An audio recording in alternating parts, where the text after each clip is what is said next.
ərazidə artıq digər rayon, Bakının və ərazinin özünün digər regionlarla əlaqələndirilməsi üçün avtovağzal fəaliyyətə başlayıb. Təxminən bir ilə yaxındır ki, fəaliyyət göstərir, kifayət oldu və standartlara tam uyğun bir avtovağzaldır, tam yenidən tikilib.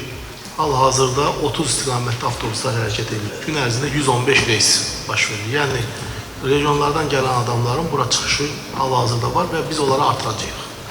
O istiqamətləri biz artıracağıq, yəni digər rayonlardan da açılacaq marşrutlar. Bu birinci məsələ, məsələnin birinci hissəsidir. İkinci tərəf Bakının özünün burayla əlaqələndirilməsi. Bu qısa müddətdə biz burayla 11 marşrutu əlaqələndirmişik. Yəni, hal-hazırda bura 11 marşrut gəlir. Bu ərazini birləşdirən Bakı ilə iki böyük yol nəzərdə tutulub, iki böyük dairəvi yol. Biri Sabunçu-Sultəpə dairəvi yoludur, izah edeyim hardan keçir.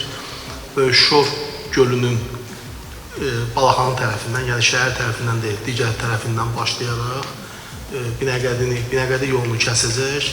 Daha sonra isə ekologiya postu dediyimiz yerdən daxil olacaq Sultəpə istiqamətinə və buradan gəlib bu yola birləşəcək.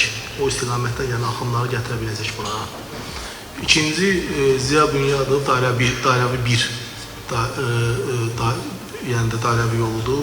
Bu dairəvi yolda Böyük Şor gölünün artıq şəhər tərəfindən başlayaraq daha sonra davam edəcək və Biləcəlidən, yəni 9-cu mikrorayonun aşağısından, Biləcəlidən davam etməklə gələcək avtovağzalın yanındakı Sumqayıta dönən hissəyə ora birləşəcək. Yəni bu iki dairəvi yolda axınların bura gəlib getməsini rəvanlaşdıracaq.